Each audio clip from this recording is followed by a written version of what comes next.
Hello guys, I'm going to show you how to fix Windows 10 search is not working problem. Firstly, you have to open Task Manager in this way. Right click here and just click on Task Manager.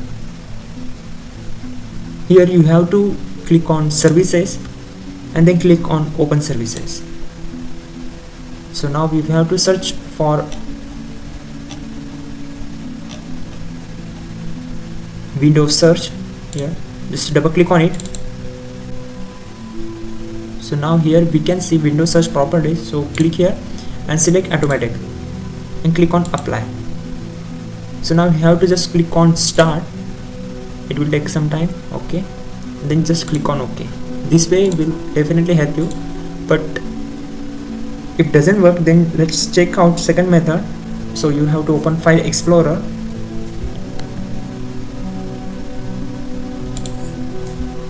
and type here Control Panel.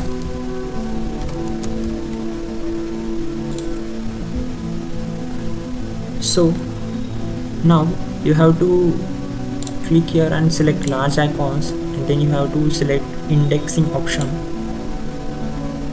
After that, select advanced. So click on rebuild. This will take some time, so click on OK. So this is the best way to solve our problem that search is not working in Windows 10. So that's it. Thank you.